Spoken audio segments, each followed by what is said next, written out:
Praxis DB. Buenos días, bienvenidos a un programa más de Praxis TV, programa de la Escuela de Filosofía de la Universidad Nacional de Costa Rica.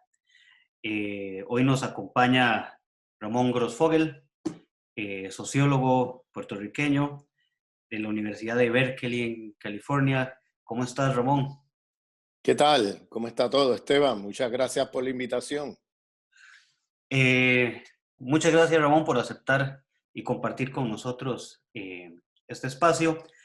Eh, Ramón, estado viendo unas entrevistas que diste en días pasados y, y has estado hablando de tres crisis terminales de la modernidad occidental capitalista en el marco de de esta pandemia global del COVID-19. Y quisiera que si pudiéramos trabajar hoy sobre estas tres crisis, conversar un poco sobre estas tres crisis que señalas, que en las que se encuentra ahorita la modernidad occidental capitalista. Eh, Bien, vos mencionabas como una de esas primeras crisis la crisis en la que se encuentra el neoliberalismo. ¿Cómo, cómo podríamos ver y entender esta primer crisis de la modernidad? Pues sí, mira, yo hablo de tres temporalidades que entran en crisis terminal en este momento de pandemia del COVID-19. No porque el COVID-19 haya creado la crisis, sino porque el COVID-19 las ha acelerado. Empecemos por la primera, la crisis terminal del proyecto neoliberal. Ese ciclo de temporalidad comienza con el golpe de Estado de Augusto Pinochet contra el gobierno de Salvador Allende en 1973 y termina ahora en el 2020. Ese es lo que llamo el ciclo del neoliberalismo en el mundo. Empezó como un experimento laboratorio en el Chile de Pinochet, donde los Chicago Boys, que es como se le llaman a los economistas de la Universidad de Chicago, estaban a cargo de hacer una especie de laboratorio eh, en la dictadura de Pinochet. Claro, vía la dictadura, al no haber ningún tipo de democracia, al exterminarse toda una generación de militantes políticos de izquierda, al no haber una resistencia frente a esa dictadura, y sobre todo en su comienzo, que fue el momento más fuerte, ¿no?, de represión y de matanza, se impusieron estas políticas neoliberales de capitalismo salvaje. Ese experimento luego se globalizó al mundo. Recordemos que 3 años después lo adopta Margaret Thatcher en Inglaterra, unos 7 años después lo adopta Ronald Reagan en los Estados Unidos y se hace política global. 3 años después también de la dictadura de Pinochet en el 73 lo adoptó la dictadura y el golpe militar que hubo en Argentina con la dictadura de Videla. Y esa política se comienza a globalizar y ya con el consenso de Washington en el año 81, que es como se conoce ese consenso global de políticas neoliberales, pues se adopta como política del Banco Mundial y del Fondo Monetario Internacional, aprovechando la crisis de la deuda de muchos países del tercer mundo, imponen estas políticas neoliberales a cambio de los préstamos del Banco Mundial y el Fondo Monetario Internacional, que no solamente son préstamos usureros en el sentido de tener tasas de intereses altas, sino también que imponían a cambio del préstamo políticas neoliberales de austericidio, es decir, de cortes presupuestarios draconianos en aquello que son lo que se conoce como el estado de bienestar de muchos países en el mundo donde se transfería cierta riqueza o ciertos servicios públicos del Estado que favorecen al pueblo, como educación, salud, vivienda, la privatización de empresas de Estado, la privatización de los mismos servicios públicos, la, eh, eh, la liberación, desregulación de los mercados financieros, donde ahora el capital financiero entra y sale de países sin ninguna restricción, y haciendo barbaridades por el mundo, por ejemplo, desmantelando empresas, lanzando al desempleo a millones de personas y cosas por el estilo. Eh, es decir, políticas de capitalismo salvaje, donde es un capitalismo depredador que no toma en consideración ni los intereses, ni el bienestar de los pueblos, ni nada de eso. ¿Qué pasa? Al desregularse los mercados financieros, al privatizarse los servicios públicos o de no privatizarse, recortarle fondos de manera significativa a los países, estos proyectos neoliberales condujeron a situaciones muy negativas para los pueblos, en el sentido de la precariedad, en el sentido de falta de recursos, en el sentido del desmantelamiento de servicios mínimos del Estado. Y Chile ha sido como el epígono de todo eso, y claro, eso explotó en octubre del 2019, hace apenas unos meses. El pueblo de Chile se lanza a la calle y dice: basta ya, no podemos más con estas políticas neoliberales. Y desde entonces tuvimos una movilización continua del pueblo chileno contra el neoliberalismo, pero anterior a eso hubo también los gobiernos, lo que se conoció como los gobiernos de izquierda en América Latina, o gobiernos progresistas, que también siguieron políticas antineoliberales ante la debacle de ese sistema. Pues muchos pueblos comenzaron toda una lucha de resistencia contra el neoliberalismo.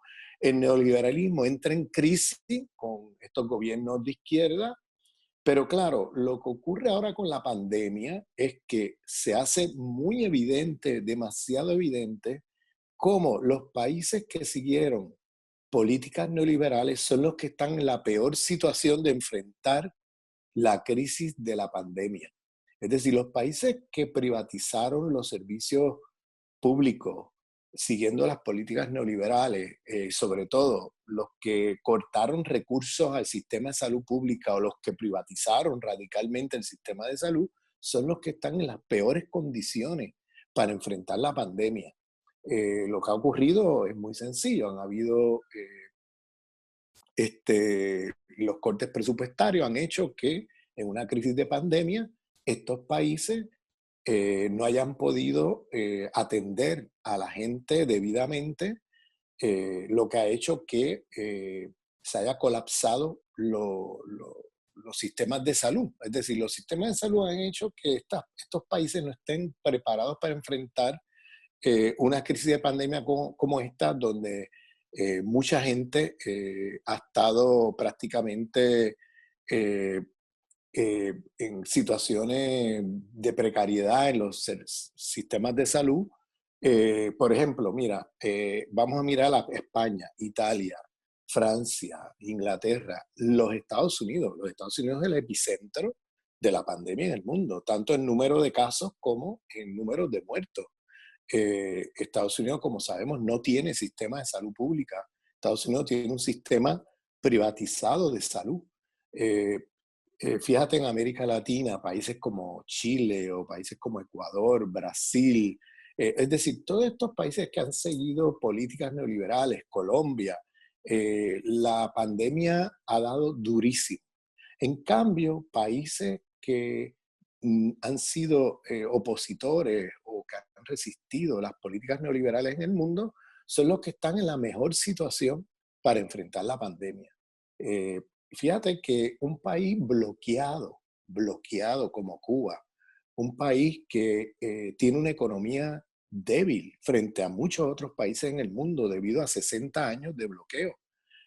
Fíjate cómo ese país no solamente tiene suficientes médicos para atender a su población, no solamente tiene un control muy fuerte del número de casos en su país o número de muertes, que son sumamente bajos comparado con otros países, sino que exportan médicos al mundo, sino que además exportan la única medicina se ha probado útil frente al coronavirus, que se llama el interferón alfa 2E, que es un fármaco de producción cubana. Ese fármaco fue utilizado en un primer momento en China durante la pandemia y ahora China lo produce masivamente desde China y se exporta al mundo. Es decir, un país bloqueado de economía débil, ¿cómo es posible que tenga unos mejores resultados en su sistema de salud de lo que tiene un país como Estados Unidos? Supone que es un país rico frente a una pandemia como esta. Pues por una sencilla razón, es que en Cuba los pocos recursos que tienen los canalizan al servicio del pueblo, es decir, para bienestar del pueblo. Eso hace que, por supuesto, esté en una mejor situación que lo que puede estar un país tan rico como Estados Unidos frente a una pandemia como esta. Fíjate que en muchos países del mundo de estados neoliberales lo que tenemos son situaciones dantescas en las salas de urgencia, donde tienes médicos decidiendo quién vive y quién muere porque no tienen suficientes máquinas de oxígeno, porque no tienen suficientes camas, porque no tienen suficientes enfermeros y enfermeras, porque no tienen suficientes médicos, porque no tienen mascarillas, porque no tienen medicina, no tienen, o sea, es decir, los sistemas de salud colapsan y por tanto los porcentajes de muertos son enormes, es decir, hay una cantidad de personas muertas que no debieron haber muerto, porque el coronavirus en una situación normal de sistemas de salud básico tendría como máximo un 3% de muerte, es decir, de cada 100 personas contagiadas, 3 morirían. Pero sin embargo, estamos viendo situaciones dantescas donde muere un 7%, un 8%, un 10%, un 12% y hasta un 15% en muchos de estos estados neoliberales, es decir, muertes que son innecesarias, es decir, gente que no tenía por qué haber muerto de haber habido una máquina de oxígeno accesible, de haber habido una cama, de haber habido espacio en las salas de urgencia, etcétera, y no estar en una situación dantesca donde los médicos deciden quién vive y quién muere. O sea, esto tiene todo que ver no con el virus, sino con un sistema de salud precario debido al austericidio de las políticas neoliberales. Si te recuerdas, en la crisis del 2008-2009, Alemania, que es el centro de poder de la Unión Europea que controla el Banco Central Europeo, hizo políticas draconianas de austericidio frente a Italia, frente a Grecia, frente a España. Y cuando tú miras las tasas de muertos en un lugar como España o en Italia, son de las más altas del mundo. ¿Por qué? Porque colapsaron los sistemas de salud, tan sencillo como eso. Y lo mismo está pasando en un lugar como Francia, que también ha seguido políticas neoliberales, donde en todos esos países europeos han cerrado hospitales, han lanzado al desempleo a miles de enfermeros y enfermeras, no tienen camas suficientes, no tienen las máquinas de oxígeno, no están preparados. Lo mismo Inglaterra, lo mismo Estados Unidos, lo mismo un país como Colombia, Ecuador, Chile, etcétera. Son países que están en situación de precariedad en el sistema de salud debido a estas políticas de muerte del neoliberalismo. Y aquí se ve una vez más, de una manera evidente, que las prioridades. El neoliberalismo le ha dado prioridad a la ganancia del capital sobre la vida. Esto ha hecho que, por supuesto, la vida humana no vale nada. Lo que vale y lo que tiene importancia en la mirada neoliberal de capitalismo salvaje es la ganancia del capital, y ahí tenemos los resultados. La vida humana no vale nada. En medio de la pandemia, fíjate que en medio de la pandemia, en Estados Unidos están los hospitales lanzando al desempleo a miles de enfermeros y enfermeras. Y tú te preguntas, pero ¿cómo es posible? Si estamos en una pandemia, ¿cómo puede ser que hagan eso? Bueno, por una sencilla razón, porque los hospitales son privados y lo que están mirando estos hospitales es la ganancia de los dueños del hospital y no están mirando las necesidades del pueblo. Por tanto, entramos en una contradicción de la vida o el capital. Es una contradicción que hace mucho tiempo llama la atención los pueblos indígenas del mundo, pero también un intelectual como Francis Hinkelamer o como Enrique Dussel, que también llaman la atención a este problema donde se privilegia la ganancia del capital sobre la vida, y ahora lo estamos viendo de una manera demasiado evidente, es decir, las cortinas se han caído, tenemos el rey al desnudo, es decir, tenemos, es una cosa demasiado evidente, cualquier estado que después de esta pandemia se plantee seguir con políticas neoliberales es un estado suicida, es decir, es un estado que lleva al pueblo o a los pueblos a la muerte. Y eso queda de una manera evidente. Por eso digo, estamos en la crisis terminal del neoliberalismo.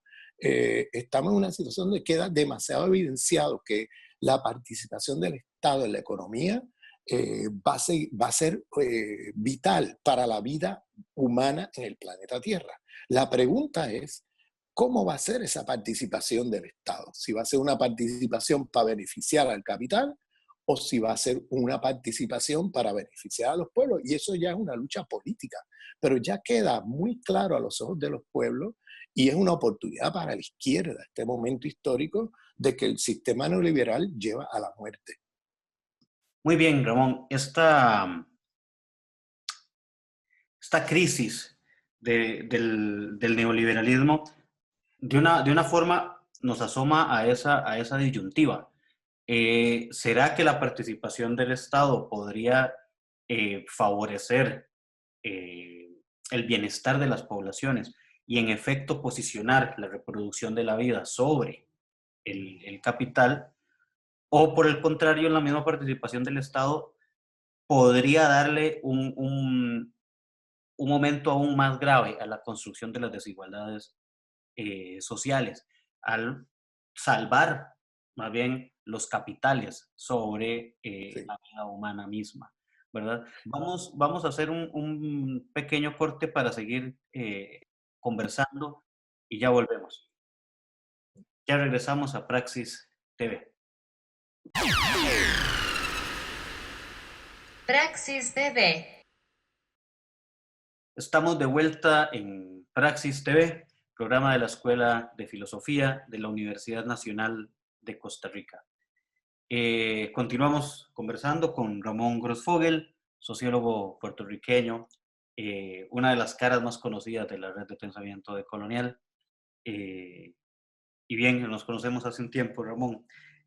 A ver, Ramón, mencionábamos esta primer crisis de la que hablabas y esa disyuntiva de qué posicionar, o sea, cómo posicionar, a qué darle prioridad, a la reproducción de la vida o al capital.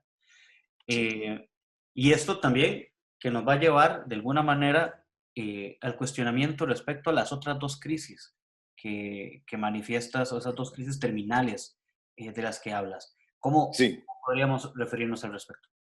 Bueno, fíjate que tú terminaste con un buen planteamiento sobre cómo cuando decimos que el Estado va a tener un rol importante en la economía y que el neoliberalismo entra en crisis terminal, fíjate que tú lanzaste algo muy importante, que es que, bueno, también depende de la actuación del Estado, si ese Estado va a beneficiar al pueblo o va a enriquecer al capital. Y claro, ahí fíjate cómo en medio de esta crisis pandémica, lo que hacen los estados es transferir riqueza al gran capital, es decir, al capital financiero, al capital, las transnacionales, compañías transnacionales, a la gente más rica, al 1%. Fíjate que en Estados Unidos han acudido a imprimir papel, dólar, porque no tiene ningún sostenimiento en ningún metal, en oro, ni en nada, eso es puro papel, el dólar.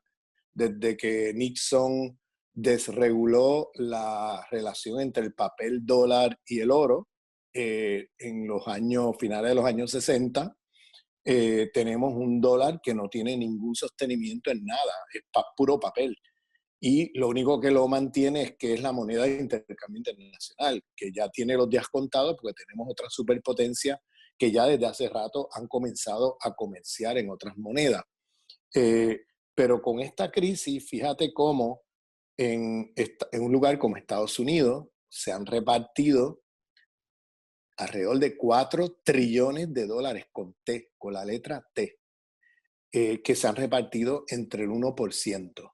Es decir, ahí tienes cómo los principios del neoliberalismo no los aplican cuando se trata de ellos mismos, es decir, de las propias del gran capital. Cuando se trata de eso, entonces se hacen keynesianos, es decir, siguen las políticas del Estado interviniendo en la economía. ¿Y qué hace el Estado? Le transfiere al 1%, a la gente más rica, a las empresas transnacionales, al capital financiero internacional, para salvar la banca, para salvar la Wall Street, para salvar las compañías transnacionales, trillones de dólares. ¿A costa de qué? A costa de una deuda impresionante que tiene el Estado americano, que es la más grande del mundo, de alrededor de 25 trillones de dólares. Esta deuda es una deuda impagable.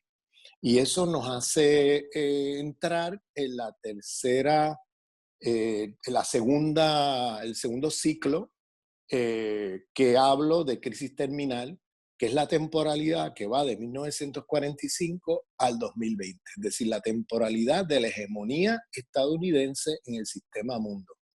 Estados Unidos entra como un poder hegemónico del sistema mundo después de la Segunda Guerra Mundial a partir de 1945. En el sistema mundo han habido países hegemónicos desde su comienzo, es decir, en el siglo XVI era la península ibérica, España y Portugal, siglo XVII Holanda, siglo XIX Gran Bretaña y ahora a mediados del siglo XX hasta hoy ha sido Estados Unidos. Es decir, han habido ciclos hegemónicos en el sistema mundo durante varias ocasiones en los últimos 500 años. Ese ciclo usualmente tiene un comienzo y tiene un fin, y el sistema entra en un proceso de caos hasta que viene un nuevo hegemón que sustituye al anterior. En este caso estamos hablando de el ascenso de China. En esta pandemia podemos ya decir que es la crisis terminal de la hegemonía estadounidense en el mundo y el reemplazo de esa hegemonía por China. ¿Por qué? Bueno, hay varias razones para sostener esto. La primera es que Estados Unidos es un país endeudado, es un país en bancarrota. Estados Unidos no tiene ya el poder económico que tenía en los años 50, 60, 70, 80 y 90 del siglo pasado. Estamos hablando de un país que produce muy poco y consume demasiado. Es decir, es un país cuyo Producto Interno Bruto tiene alrededor de un 70-75% en consumo. Apenas produce. En Estados Unidos ha habido una desindustrialización brutal desde los años 70 hasta hoy, donde la producción es muy poca. Y lo que hace Estados Unidos es consumir mucho. ¿Y cómo se consume sin producir? Pues generando deuda. Es decir, deuda del Estado Federal Americano, que está ahora mismo arriba de 25 trillones con T de dólares, y deuda de las familias, de los consumidores individuales, a través de tarjetas de crédito, a través de préstamos bancarios y cosas por el estilo, que hacen que Estados Unidos sea el país consumidor más grande del mundo. Y es el país que consume mucha de la mercancía producida en otras partes del mundo y hace que el sistema capitalista global tenga una reproducción global de su producción. Es decir, la producción se hace en China o se hace en otras partes del mundo y se consume en Estados Unidos. ¿A costa de qué? A costa de una deuda que es como una huida hacia adelante. Es decir, Estados Unidos entra en el crash del 87 y la manera de solucionar ese crash es como endeudándose más. Es decir, el Tesoro americano emite bonos que lo compran diferentes países del mundo, diferentes eh, capitales. Estados Unidos se endeuda y a través de esa deuda balancea el déficit del gobierno federal americano y cada año emite bonos para balancear la deuda. Y eso significa que cada año se endeuda más y más y más. Luego hubo otra crisis a finales de los 90 y la solución fue esa. Otra vez emitir bonos, endeudarse más. Luego en el 2007-2008 hubo la crisis financiera, 2008-2009, perdón, y ahí hubo nuevamente, lo solucionan como emitiendo bonos y luego pasándole todo ese dinero al 1%, ¿no? Ese es un dinero que no lo ve el pueblo, es un dinero que el pueblo queda endeudado porque luego la deuda se asume como una deuda del Estado americano, pero el dinero pasa a las arcas del 1%, el dinero pasa a la banca, a Wall Street, al, al capital transnacional. Es decir, eso no queda como una deuda de esos capitales, sino queda como una deuda del Estado que al final los responsables es el pueblo americano entero. Entonces, estamos hablando de una especie de transferencia de riqueza enorme del Estado a las grandes empresas. Eso hace que el Estado cada vez más se haya endeudado y ahora recientemente con la parálisis económica que provocó el COVID-19, Estados Unidos entra no en una recesión, no en una gran recesión, que es el término eufemístico que se está usando en la prensa. Estamos entrando en una gran depresión, peor que la gran depresión de los años 30 del siglo pasado. Es decir, Estados Unidos entra en una crisis económica terminal desde el punto de vista como país, ¿no? Como país imperialista, como país que ha sido centro de economía mundo. Es un país endeudado, un país en bancarrota, un país donde los propios capitales transnacionales y capital financiero no invierten en Estados Unidos, sino que invierten en otras partes del mundo. Y por tanto, todo ese dinero que le han transferido a esos capitales, eso no es dinero que va a generar más empleos en Estados Unidos, sino que va a generar empleo en otras partes del mundo, porque en Estados Unidos los costos de producción son muy grandes y por tanto el capital se mueve en una escala transnacional global e invierte en diferentes lugares donde le es más rentable.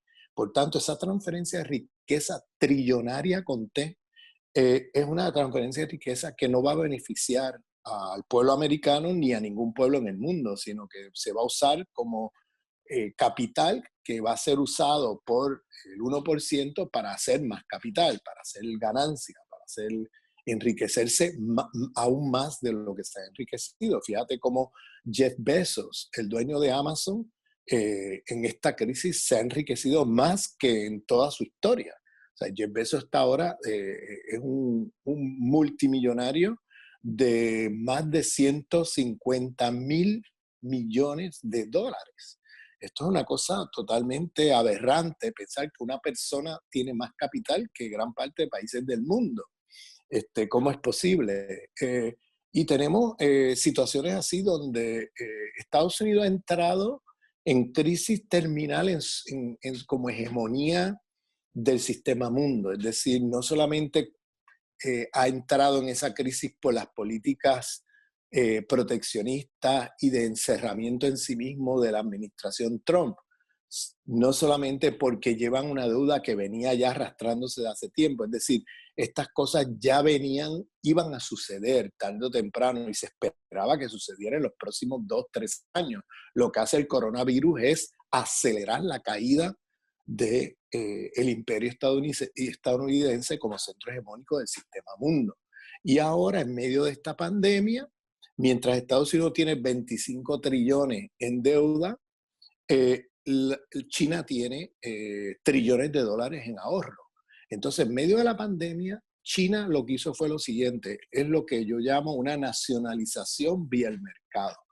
Lo que hizo China fue que, aprovechando la caída en los precios de las acciones de las compañías transnacionales que habían invertido en su territorio, pues, y aprovechando el superávit de ahorros en dólares que tienen, en trillones de dólares, bueno, esperaron que las acciones de estas compañías cayeran al piso para entonces comprarse todas esas compañías eh, y ponerlas en manos chinas. Es decir, China ahora tiene una completa soberanía sobre su economía. Es decir, China ahora controla su economía 100%. Es una economía ahora bajo control de tanto del Estado chino como de capitalistas chinos. China pasa a ser ahora el nuevo centro económico hegemónico del sistema mundo, no solamente porque es el centro de la producción mundial, sino también porque tiene las tecnologías de punta que ha desplazado a Estados Unidos en tecnologías de punta, por ejemplo, en electrónica, en la robotización, en una serie de tecnologías nuevas. China ahora ha sobrepasado, tiene la producción de ingenieros más grande del mundo. China ahora está en una posición que ha logrado desplazar a Estados Unidos como centro de economía mundial, y ha logrado nacionalizar su economía. Y fíjate cómo, mientras Estados Unidos entra en es el epicentro ahora, no solamente de la pandemia y del número de muertos en el mundo, sino que es el epicentro de la gran depresión mundial que nos va a afectar a todos. Mientras eso sucede, China es verdad que se ha visto afectado por esta crisis, pero mínimamente comparado con cualquier otra potencia económica mundial, mínimamente. Y está en una posición de fortaleza ahora, al punto que está siendo reconocido en todos lados como la economía más fuerte del mundo. En consumo, en todos los renglones, cuando se compara, China tiene ahora mismo la economía más fuerte del mundo y ha desplazado a Estados Unidos en ese sentido. Ajá. Entonces tenemos un mundo ahora que quizás sería interesante discutir, con China como centro hegemónico del sistema mundial. Sí, muy bien, Ramón. Vamos a ir a otro corte y vamos a volver precisamente para entonces hablar sobre esa posición hegemónica de China en este nuevo sistema mundo que podríamos encontrar Sí. y cómo podría interpretarse o cómo podría interpretarse este proceso de hegemonía chino, por ejemplo, respecto a los comportamientos de los imperialismos occidentales en su momento. Vamos a un corte y volvemos con Praxis TV. Praxis TV. Bienvenidos de nuevo a Praxis TV. Continuamos conversando con Ramón Grossfogel, sociólogo puertorriqueño. Ramón, eh, venías terminando en el bloque anterior sobre este surgimiento de China como hegemonía en la actualidad. ¿Cómo podríamos reflexionar entonces respecto al papel que podría empezar a tener China como el nuevo centro? Pues mira, esto es una gran pregunta que requiere atención particular. Eh, China, el peor error que podríamos hacer sería extrapolar a China las categorías que tenemos para entender a los imperialismos occidentales. Yo creo que eso sería un error garrafal y creo que sería bastante eurocéntrico hacer eso, porque históricamente es lo que el pensamiento eurocéntrico ha hecho toda la vida.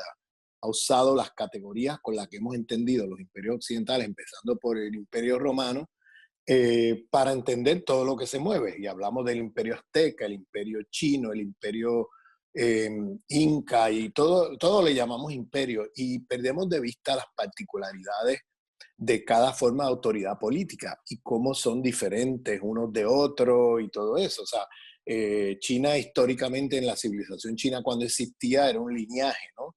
Eh, los otomanos eran un sultanato, etcétera, ¿no? Pero perdemos de vista esas matizaciones que yo creo que son importantes a la hora de entender las particularidades, no porque sea mejor o peor, sino porque tenemos que entender las particularidades de cada forma de autoridad política y no extrapolar a otros lugares las formas de autoridad política que forman parte de nuestro sentido común de los imperios occidentales.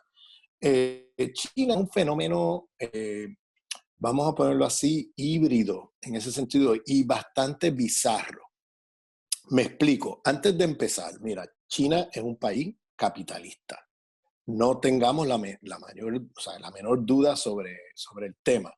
China, luego de la muerte de Mao Zedong en el año 76, sufre un golpe de Estado dirigido por Deng Xiaoping, donde, bueno, hubo matanza de millones de personas presas, millones de personas que mataron. Ahí hubo un golpe de Estado y ese golpe de Estado trajo la restauración del capitalismo a China. En el momento, los imperios occidentales estaban muy felices con eso, porque China había entrado al sistema capitalista, habían abierto las compuertas para que el capital transnacional invirtiera en China.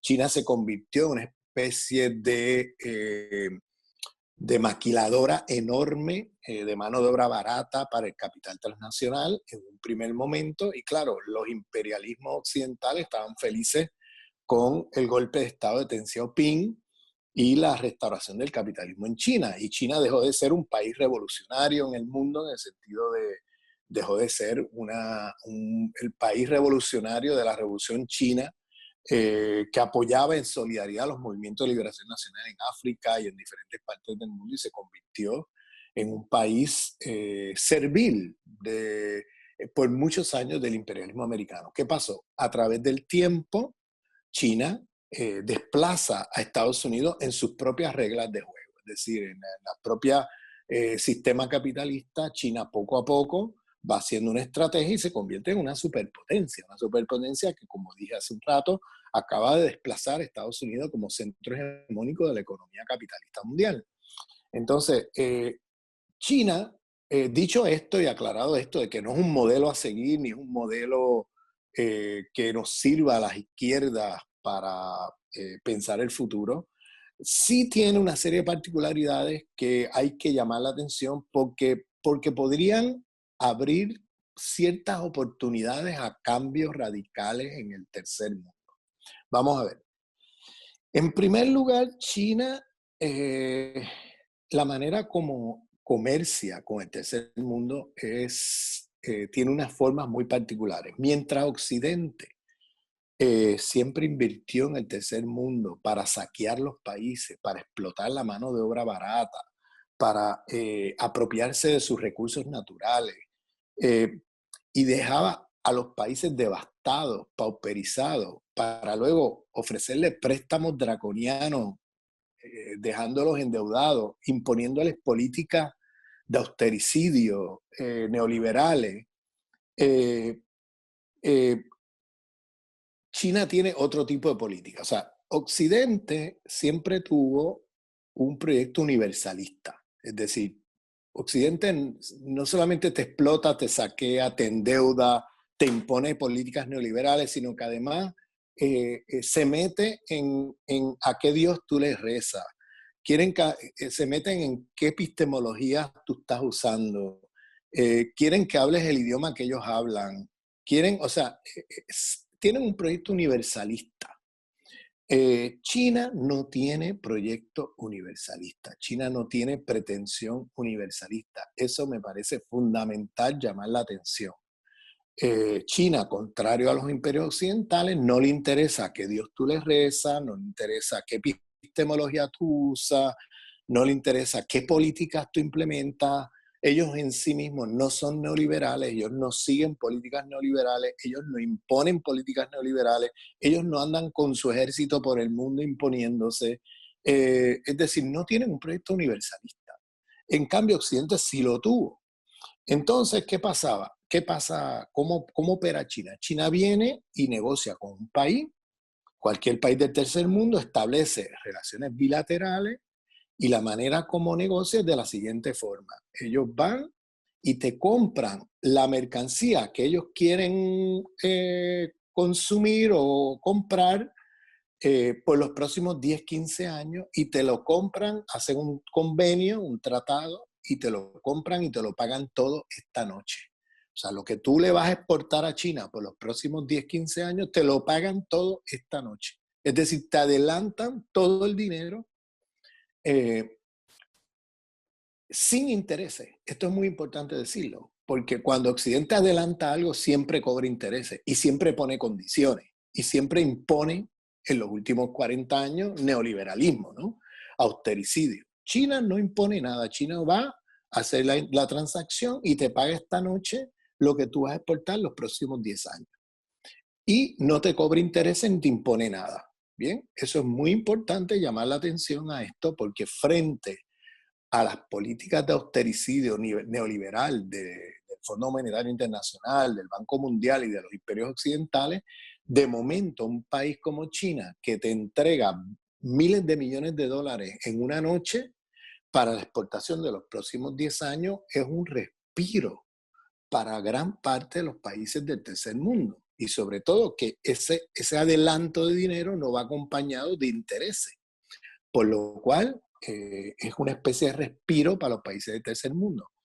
En segundo lugar, China cuando hace inversiones de otro tipo, por ejemplo, inversiones en la construcción, en vivienda, por ejemplo, en África están construyendo miles de viviendas a precios accesibles a los africanos.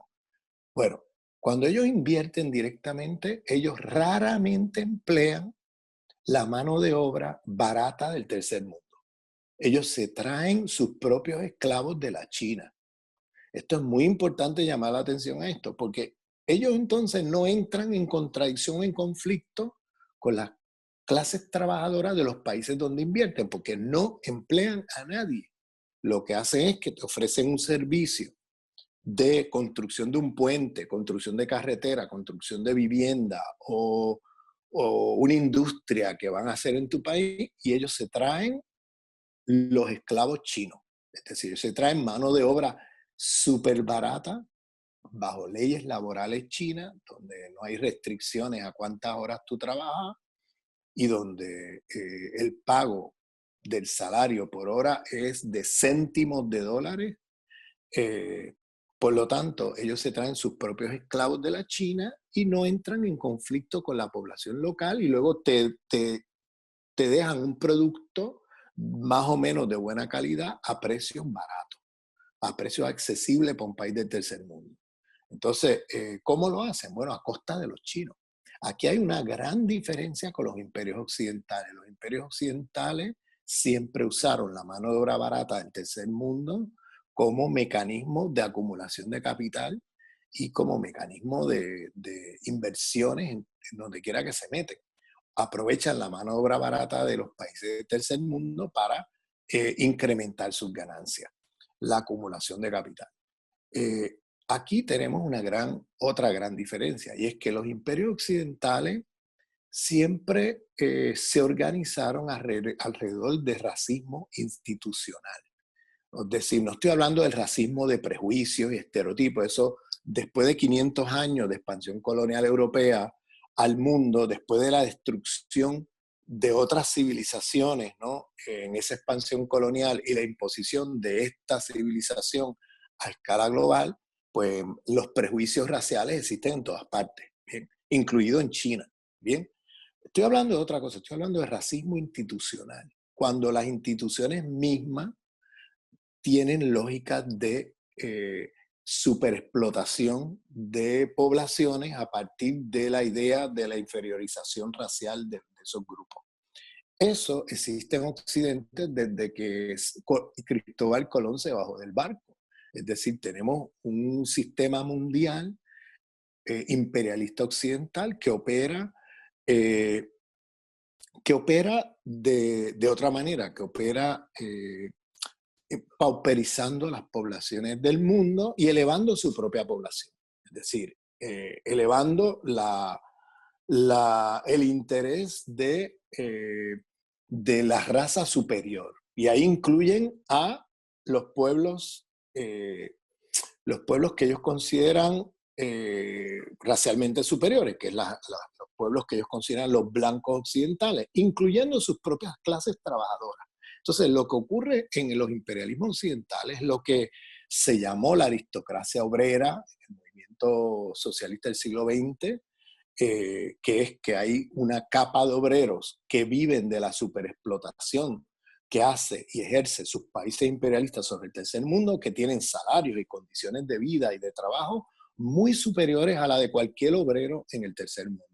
Esos privilegios de esa aristocracia obrera en el mundo se da a costa de la superexplotación imperialista de sus países sobre el tercer mundo, que permite al gran capital poder compartir ciertas migajas con los obreros de su propio país, y eso con una idea racial de hundir a las razas inferiores y elevar a las razas superiores. En China no existe eso. En China no existe la idea racista institucional de que voy a hundir a tales pueblos para elevar a los míos, sino que las víctimas principales de China, del ascenso y el éxito de la superpotencia china, son los mismos chinos. Es decir, China tiene sus semiesclavos allí, que son las víctimas principales del ascenso y del capitalismo en China. Las desigualdades sociales en China son brutales. Y lo que hacen es que exportan esa mano de obra barata china, semiesclava, a otras partes del mundo, a hacer los trabajos de las inversiones chinas en otras partes del mundo. Y entonces, obviamente, en estos dos mecanismos que estoy hablando, ¿no? El mecanismo de un tratado de exportación de 10 años donde China te paga esta noche sin intereses todo lo que tú vas a exportar por los próximos 10 años, de momento los países del tercer mundo tienen un respiro porque tienen miles de millones de dólares en sus manos que pueden reinvertir para mejorar la situación del país. Y por otro lado, tiene una situación de servicios o de construcción o de tratados de inversión donde ellos se traen la mano de obra china, no entran en conflicto con la población local ni las leyes locales y permite entonces que hagan proyectos de construcción o de producción que a precios baratos y posibles de comprar por países en el tercer mundo. ¿Qué gana China con esto? China gana que en un tratado de 10 años, por ejemplo, tienen precios por debajo del mercado mundial. Es decir, yo te pago esta noche los próximos 10 años, pero a cambio yo obtengo el producto a precios por debajo del costo del mercado mundial. ¿Y qué gana China con traerse los esclavos chinos? Bueno, pues muy sencillo, se traen esclavos chinos que le crean menos problemas sociales, políticos, económicos si usaran la población local, porque se traen esclavos de la China bajo condiciones prácticamente sin ningún derecho laboral y a precios salariales mucho más baratos que lo que sería un trabajador del tercer mundo. Te puedes imaginar, por eso le llamo una especie de esclavitud de China. Entonces, aquí tiene un imperio que opera con otra lógica bizarra, donde hunde a los suyos y levanta a los demás en su relación con el tercer mundo.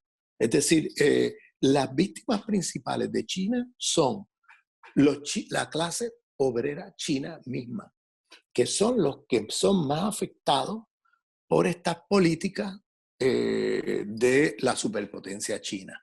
Y también los pueblos adentro. Por ejemplo, las políticas de China dentro del Estado chino son genocidas frente a los musulmanes, frente a los tibetanos, y son políticas de superexplotación frente a su clase obrera. Es decir, una cosa es China dentro del Estado chino y otra cosa es China en sus relaciones con el mundo. En sus relaciones con el mundo, China respeta la soberanía de los países. China no se mete, no tiene proyectos universalistas de imponer políticas de ningún tipo. ¿Y cómo se beneficia China con estas políticas? Bueno, se beneficia porque tiene tratados de precios de exportación de mercancías que ellos van a importar a China a precios por debajo del mercado mundial y por otro lado tienen una producción mucho más barata si traen esclavos chinos que si emplean la gente de los países donde invierten. Entonces eso le genera una situación donde le evita conflictos políticos en los países donde se encuentren, mientras tienen una acumulación de capital enorme, porque la mano de obra que emplean apenas tiene salarios de céntimos de dólares. Entonces, de momento aquí tenemos una superpotencia que opera con una lógica a contracorriente de lo que han sido los imperialismos occidentales, que la lógica de los imperialismos occidentales siempre fue hundir a África, América Latina y Asia, es decir, a las razas inferiores, y elevar a la raza superior, incluyendo sus clases trabajadoras. En cambio, China opera con una lógica bizarra.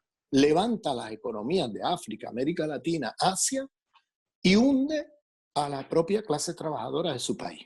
Entonces, es una lógica bizarra que tiene consecuencias políticas importantes que podríamos discutir en una próxima sección.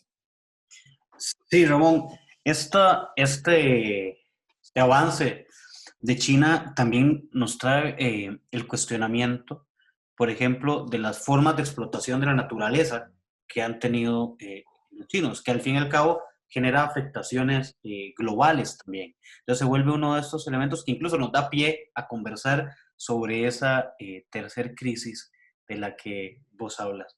Vamos a ir un corte y volvemos para hablar de esta de tercer crisis en un último bloque de Praxis TV. Ya regresamos. Praxis TV. Volvemos a Praxis TV, continuamos conversando con Ramón Grossfogel sobre estas tres crisis terminales de la modernidad occidental capitalista. Ramón, hablabas de China y el avance de China y la forma en que se comporta. Pero esto a la vez trae afectaciones que podrían desembocarnos en esa tercera crisis, una crisis civilizatoria. ¿Cómo podríamos entender o cómo nos puedes explicar esta tercera crisis de la que hablas? Bueno, hilando con lo que hablaba de China. Bueno, China, como dije desde el comienzo, no es una alternativa ni un modelo a seguir. China es un país capitalista, es un país que no, desde mi punto de vista, no representa una alternativa para los pueblos del mundo. Yo simplemente estoy llamando la atención a cómo China opera en sus relaciones internacionales, que abre posibilidades, ¿no? Por ejemplo, para un proyecto radical, ¿no? En el tercer mundo, China, la posibilidad de que China pase a ser un nuevo centro hegemónico y que Estados Unidos caiga como potencia hegemónica. Sabemos que la caída de Estados Unidos como potencia hegemónica no es que va a desaparecer como una superpotencia importante de momento, de la noche a la mañana, sino que va a perder su rol central que ha tenido en la economía mundial y va poco a poco a ir cayendo como superpotencia. Eso puede significar que de aquí a unos años Estados Unidos tenga dificultades para movilizar ejércitos o para hacer las operaciones que antes hacía en países del tercer mundo que quería disciplinar, que siempre acudió a invasiones militares o a golpes de Estado o cosas por el estilo. Cuando tú tienes una economía débil y cuando ya no puedes movilizar un ejército de un sitio a otro en el mundo como hacías antes porque ya no tienes los recursos para pagar eso, eso hace que por más poderío militar que tenga Estados Unidos, que es el mayor del mundo en este momento, pues que no pueda ejercerlo de la manera como lo hacía antes. Hasta ahora, por ejemplo, para dar tu ejemplo, América Latina, África, en diferentes lugares del mundo donde había proyectos de transformación revolucionaria, siempre había esta lógica de siempre estar cuidándose de qué hace y hasta dónde llega por la reacción que pueda tener el oso del norte. Es decir, no puede, o sea, si el oso del norte, si hago esto o aquello, puede que el oso del norte responda de esta manera o de aquella, y siempre tienes que estar frenando los procesos por temor a una invasión militar, a un bloqueo económico, como están haciendo con Venezuela, como están haciendo con Cuba, como están haciendo con Irán y cosas por el estilo. En cambio, China es una superpotencia que no le interesa qué pasa, porque no tiene proyecto universalista, no le interesa qué pasa dentro de los países. O sea, eso es para bien y para mal. O sea, lo mismo puedes tener un proyecto de extrema derecha donde la gente se coma a los bebés vivos, ¿no? Y China no se mete, ¿bien?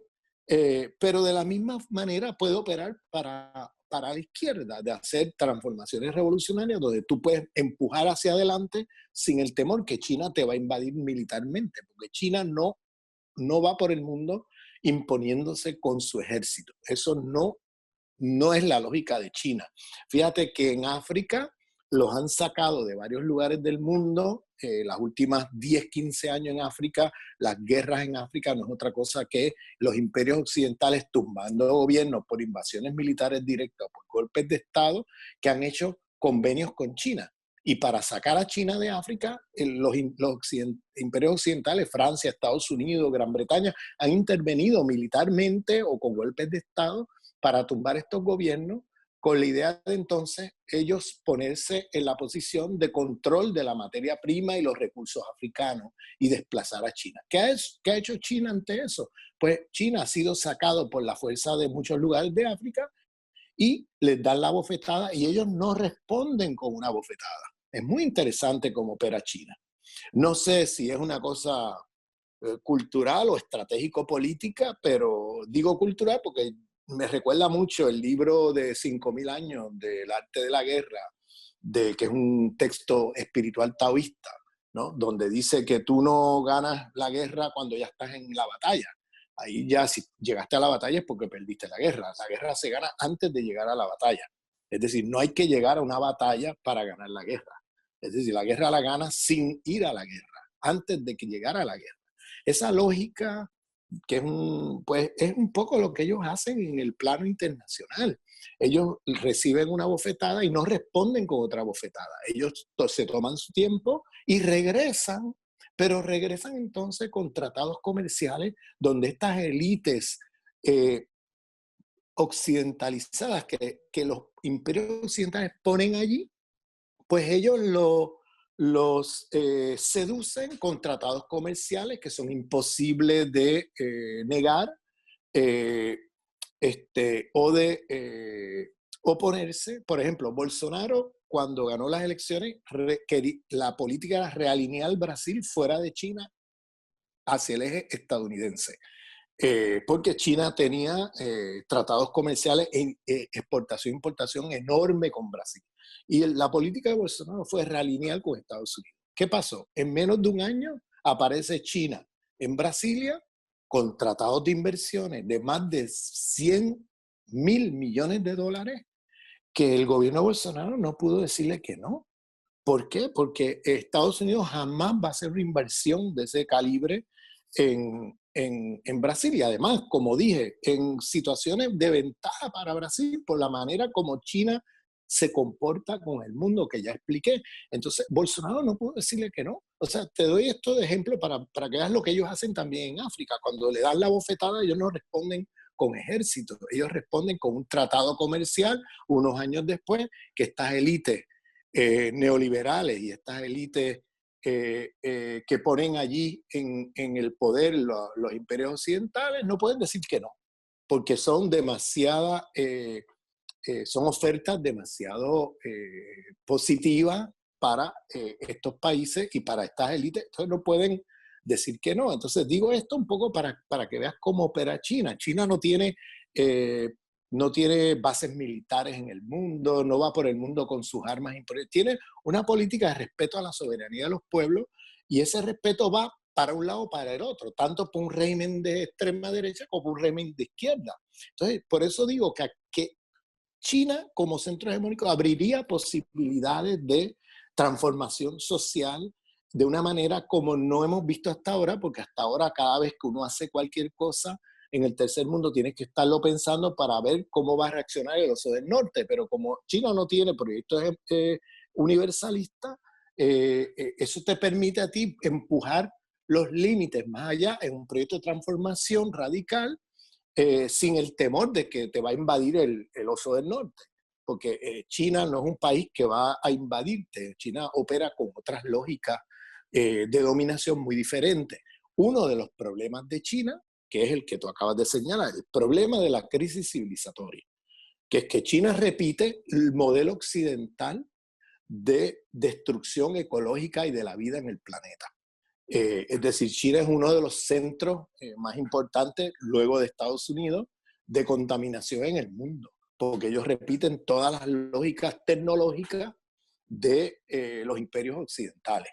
Además, es un motor del extractivismo en el mundo. En otras palabras, es uno de los países que necesita más materia prima para su producción industrial y va por el mundo estimulando y haciendo crecer el extractivismo, que sabemos que es un tipo de producción que es destructivo de la vida. Entonces, en ese sentido, China es una continuidad de los imperios occidentales, tanto por el sistema capitalista, porque son capitalistas, como también por el lado de reproducción de las lógicas de la modernidad occidental en su relación con la naturaleza, es decir, en su relación destructiva de la naturaleza. Entonces, aquí entramos en la tercera temporalidad de la que vengo hablando, y es que hay una tercera temporalidad que empieza en 1492, termina ahora en 2020, donde queda evidenciado la crisis civilizatoria de la civilización moderna occidental. Esta crisis civilizatoria la estamos viendo con esta pandemia. Es decir, los humanos como especie, estamos entrando ya en un ciclo de vida o muerte. ¿De dónde viene esta pandemia? Esta pandemia y esta emergencia de viruses que matan las poblaciones es algo que tiene todo que ver con la crisis ecológica planetaria. Tiene que ver con cómo el sistema inmunológico de los seres humanos está cada vez yéndose al piso, con tanta exposición a radiación, a contaminación, etcétera. Y tiene que ver con el hecho de que la destrucción, fíjate, la destrucción de bosque, la destrucción forestal del mundo. Hace poco tuvimos el incendio en las Amazonas, el incendio en Australia, el incendio en California, los incendios en África. O sea, estamos hablando de una destrucción del pulmón del planeta, los pulmones del planeta, que son los bosques, las zonas forestales, pero además, por estar expandiéndose esta civilización hacia espacios en la destrucción ecológica planetaria, hacia espacios en el cual los humanos no teníamos contacto antes, estamos entrando en contacto con animales cuyos virus y bacterias los humanos no tenemos defensa. Entonces, estamos entrando a una zona límite donde ahora se están haciendo pandémicos una serie de viruses con los cuales anteriormente no teníamos contacto. Eso lo estamos viendo ahora con el coronavirus, pero lo hemos visto con varios otros virus que han emergido en los últimos años. Por ejemplo, el ébola. El ébola es un virus también que ha pasado a los humanos y ha sido hasta ahora controlado, bastante controlado por los africanos. Gracias a los africanos no tenemos una pandemia tenemos epidemias y brotes epidémicos en África, pero no tenemos una pandemia de ebolavirus. El Ebola virus tiene un porcentaje de muerte de alrededor del 50-60%. De cada 100 personas mueren 50 o 60. El día que el Ebola se haga pandémico, estamos hablando de que se va la mitad de la humanidad. En cuestión de semanas desaparece la mitad de la humanidad.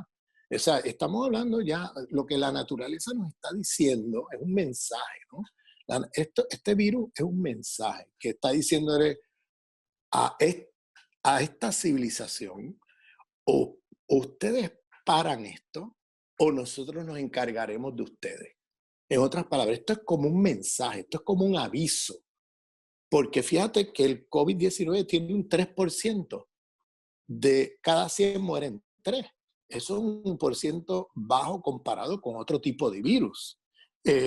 Claro, es mayor porque los sistemas de salud han colapsado y tenemos lugares donde hay 15%, de cada 100 mueren 15, pero son muertes innecesarias porque los sistemas de salud con el austericidio y el neoliberalismo pues se han caído. Pero esto es una civilización que ha privilegiado la ganancia del capital sobre la vida durante 500 años. Entonces, estamos llegando a un límite donde ahora o transformamos los valores, fundamos una nueva civilización, o la naturaleza se encargará de hacer extinguir de la extinción de los seres humanos, ¿no? Frente al desastre ecológico que esta civilización humana ha generado a escala planetaria. ¿Por qué insisto en el tema civilizatorio? Por la siguiente razón, porque han habido civilizaciones en el planeta Tierra humanas desde miles de años.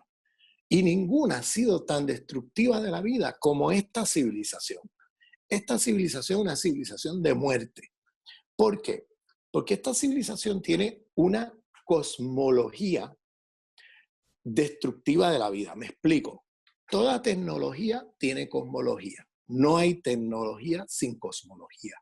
Eso es otro mito de la civilización moderna occidental, de hacernos creer que las tecnologías son neutrales. Mentira, las tecnologías tienen cosmologías. Y la cosmología que hay constituido las tecnologías de la modernidad capitalista occidental por los últimos 400 años es el dualismo cartesiano. ¿Qué significa el dualismo cartesiano? Significa que hemos separado ontológicamente la vida humana de otras formas de vida.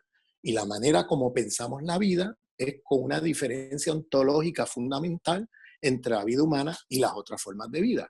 Bajo esa cosmovisión, las otras formas de vida pueden ser destruidas y son indispensables sin que se afecte a la vida humana, porque hemos imaginado la vida humana en esa cosmovisión como insulada de todo lo que te rodea.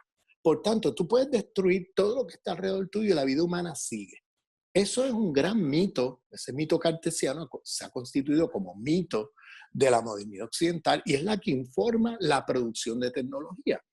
Toda producción de tecnología bajo cosmología dualista cartesiana lleva allí la racionalidad de la destrucción de la vida. En cambio, en las civilizaciones premodernas, ninguna tuvo una destrucción de la vida como esta, ninguna. Todas, con todos los problemas y críticas que podemos hacerle a las civilizaciones premodernas, ninguna tuvo la estupidez de organizar la relación entre producción de tecnología y la producción económica con cosmologías dualistas, sino que siempre llevaban cosmologías holísticas que pensaba la vida humana, siempre en relación a otras formas de vida y siempre guardando balance y sabiendo como sentido común que si tú destruyes lo que tienes a tu alrededor, te destruyes a ti mismo. Y por tanto, siempre llevaban allí en la producción de tecnología la racionalidad de la reproducción de la vida. Por tanto, siempre digo que la decolonialidad no es una opción, como dicen algunos autores llamados decoloniales, entre comillas, sino que es una necesidad. O nos descolonizamos de este tipo de cosmología dualista cartesiana o tenemos los días contados en el planeta Tierra. Y el COVID-19 es un aviso a la civilización occidental de que o transformas o terminas con esta civilización o lo que viene va a ser que la naturaleza se encargará de extinguir a los humanos y yo lo veo así como un mensaje. Fíjate que a Occidente le encanta atribuirse sus logros y decir, cuando hay un logro dice la civilización occidental, pero cuando hay un problema creado por esta civilización, entonces dicen los humanos. Entonces se hacen humanistas. Los humanos somos destructivos de la vida. No, no, no, no, no. Los humanos hemos vivido en el planeta Tierra por miles de años y nunca hemos sido destructores de la vida como esta civilización. Y por tanto, esta crisis civilizatoria, esta crisis ecológica del planeta Tierra tiene nombre y apellido. Estamos hablando de la civilización moderna occidental. Y esa civilización es la que ha destruido la vida y el coronavirus es un aviso a escala planetaria de que o cambias o tendrás los días contados en el planeta Tierra. Eso va a generar, creo yo, una oportunidad post-pandemia de transformación en la conciencia mundial, porque la gente se ha quedado al desnudo, no solamente las políticas neoliberales de muerte, sino que se ha quedado al desnudo las políticas civilizatorias, ¿no?, de muerte que lleva más de 500 años. Y o cambiamos nuestros valores o tendremos los días contados. Aquí estamos. Muchas gracias, Ramón. Muy interesante los aportes que nos das y precisamente este análisis para tratar de entender un poco estas tres crisis de las que nos hablas y reflexionar respecto a ese camino, a esa vía posterior a que pase, o si es que pasa, ¿no? Yo creo que todavía sería interesante en un futuro programa discutir ya las consecuencias post pandemia, porque el mundo no va a ser el mismo. Va a haber un antes y después de esta pandemia, y yo creo que tenemos que tener una claridad sobre lo que viene para poder hacer políticas que de alguna manera contribuyen a la transformación radical de este mundo y de esta normalidad destructiva de la vida que hemos llevado ya por 500 años. Muchas gracias, Esteban.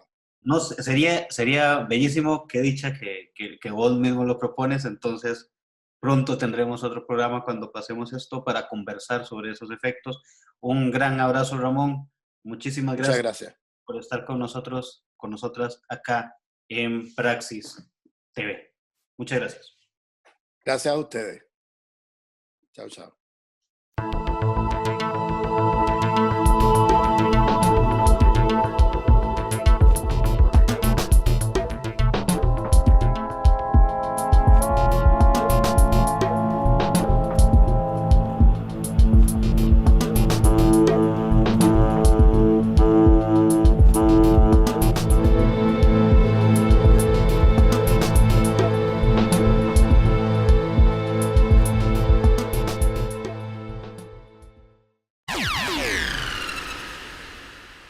Praxis TV.